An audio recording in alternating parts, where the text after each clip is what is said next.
आज 4 जून सैनिक खबरों में सबसे पहले बात करेंगे। 8th पे कमीशन आयोग की मीटिंग खत्म हुई है। बेसिक 51,480 रुपये की मांग की गई है। अब एनएफएस 80,000 रुपये, सेना के लेफ्टिनेंट कर्नल को कमांडर का स्केल, इस पर बड़ी अपडेट है। प्री 2016 रिटायर्ड एक्स रूप 6200 पर क्या अपडेट आई है, इस पर बात करेंगे। सैनिकों की नई गन लाइसेंस पॉलिसी बदली गई है। बड़ी खबर आई है, अब गन लाइसेंस सैनिकों के लिए चौथी प्रायोरिटी नहीं रहेगी, इस पर बड़ी अपडेट है।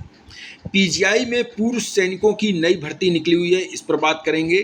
तो सबसे पहले पहली खबर जो है, 8वें वेतन आयोग की कल मीटिंग हुई थी और उसमें कर्मचारियों ने जो मांग की है वो फिटमेंट फैक्टर और बेसिक पे बढ़ाने के लिए मांग की गई है।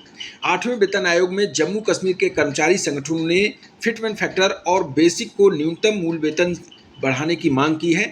जम्मू कश्मीर के सर्व कर्मचारी संयुक्त संघ और सर्व सिख अल्पसंख्यक कर्मचारी संघ ने जम्मू और कश्मीर और लद्दाख के केंद्र शासित प्रदेशों में हाल ही में हुई बैठक में 8वें वेतन आयोग में फिटमेंट फैक्टर 2.86 और 3.68 के बीच रखने के प्रस्ताव दिए हैं।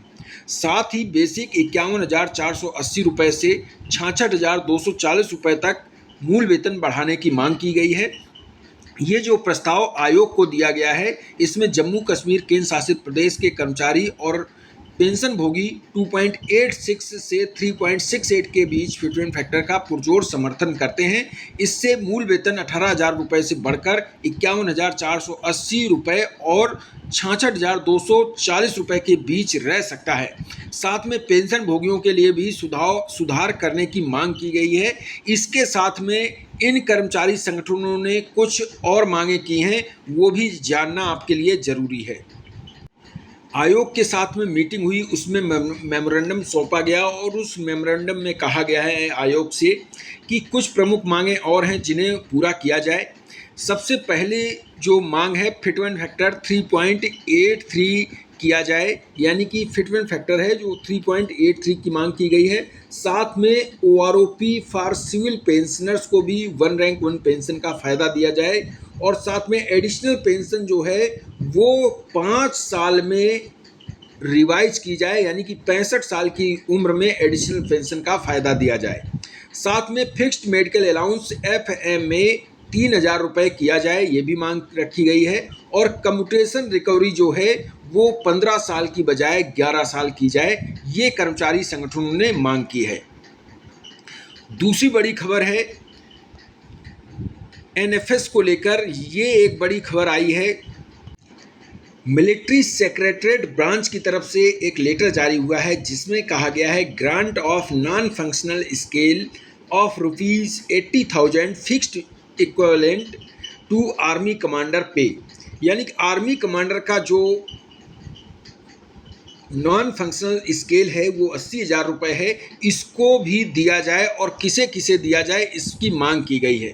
तो आपको मैं बता दूं कि ये अलाउंस तब दिया जाता है जो ब्रिगेडियर से ऊपर हैं, जिन्हें एमएसपी नहीं मिलती है मिलिट्री सर्विस पे। ब्रिगेडियर से ऊपर की रैंक को 80,000 रुपये दिया जाता है ये अलाउंस।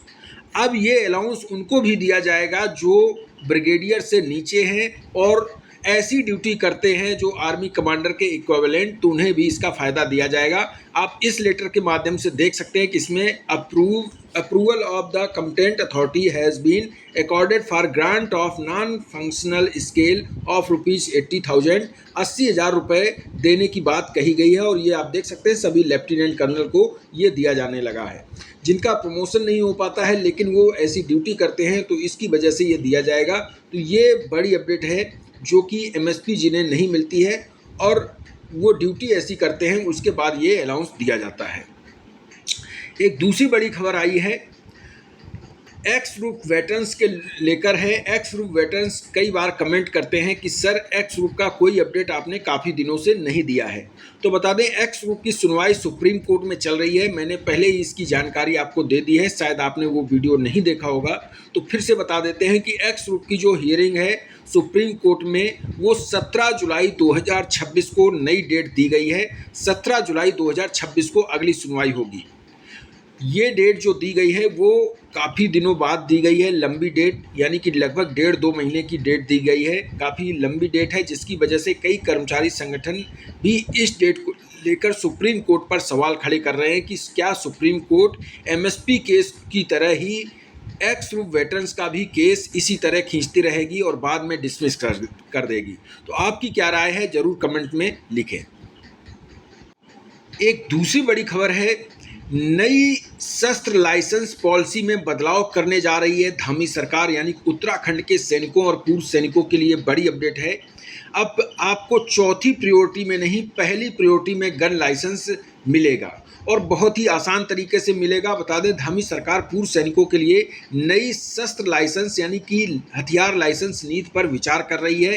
कई पूर्व सैनिकों ने मांग रखी थी सरकार के सामने कि हमें प्रायोरिटी के आधार पर ये लाइसेंस दिया जाए, जिससे कि हमें सुरक्षा मिल सके, साथ में हमारे दूसरे कैरियर के लिए भी हमें मदद मिल सके। पुष्कर सिंह धामी सरकार उत्तराखंड में पूर्व सैनिकों के लिए नई शस्त्र गन लाइसेंस नीति लागू करने का सक्रिय रूप से विचार कर रही है।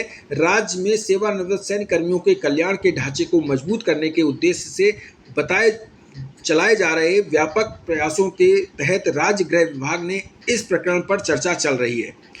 इतना ही नहीं, सूत्रों ने यह भी दावा किया है कि सरकार पूर्व सैनिकों की भूमि और संपत्ति संबंधी विवादों में बढ़ती समस्याओं के लिए मुफ्त कानूनी सलाह प्रदान करने के लिए भी विचार कर रही है। अधिकारियों ने इस बात की जानकारी दी है कि कई बार सेवानिवृत्ति के बाद उन्हें इस चीज़ का सामना करना पड़ता है कि या तो भूमि विवाद हो जाता है या फिर उन्हें गन लाइसेंस की ज़रूरत पड़ती है अपनी सुरक्षा के लिए, और दूसरे रोजगार के लिए भी उनको इसका फ़ायदा मिलता है। पूर्व सैनिकों ने लंबे समय से यह भावना रही है कि सेवानिवृत्ति के बाद उन्हें आत्मरक्षा के लिए हथियार रखने की अनुमति दी जानी चाहिए। सैन्य सेवा के दौरान सैनिकों को अपने हथियारों के साथ गहरा पेशेवर भावनात्मक जुड़ाव हो जाता है, जिसके कारण कर्तव्य अनुशासन और राष्ट्र की सुरक्षा के लिए तत्परता का प्रतीक होता है हथियार, जिसकी वजह से हथियार भी उन्हें मुहैया कराया जाना चाहिए। पूर्व सैनिकों ने लगातार हथियार लाइसेंस जारी करने की प्राथमिकता की मांग की है और सरकार भी चौथे प्रायोरिटी से ना मिलनी चाहिए, फर्स्ट प्रायोरिटी में गन लाइसेंस सैनिकों को प्रोवाइड कराना चाहिए। ये उत्तराखंड सरकार ने, पुष्कर सिंह धामी सरकार ने ऐसा करने जा रही है। तो गन लाइसेंस में बदलाव करेगी और उससे आपको ये फ़ायदा होगा कि जल्द से जल्द आपको गन लाइसेंस उपलब्ध हो जाएंगे। जॉब से लेटेस्ट अपडेट है, बता दें पीजीआई में पूर्व सैनिकों के लिए नॉन पैरामेडिकल स्टाफ की भर्ती निकली हुई है। ये भर्ती जो है पूर्व सैनिकों के लिए भी इसमें पद निकाले गए हैं। टोटल पद जो हैं वो 47 पद हैं और इसमें बता दें पूर्व सैनिकों के लिए जो पद रिजर्व रखे गए हैं वो 5% पूर्व सैनिकों के लिए पद रिजर्व रखे गए हैं। तो इसमें भूतपूर्व सैनिक 10वीं पास से लेकर ग्रेजुएट तक वैकेंसी निकली हुई हैं, अलग अलग पदों पर हैं। टेक्नीशियन, स्टोर कीपर, असिस्टेंट के तौर पर हैं, तो आप इसमें अप्लाई कर सकते हैं। ये थी जानकारी, इस वीडियो में इतना ही। थैंक यू, जय हिंद।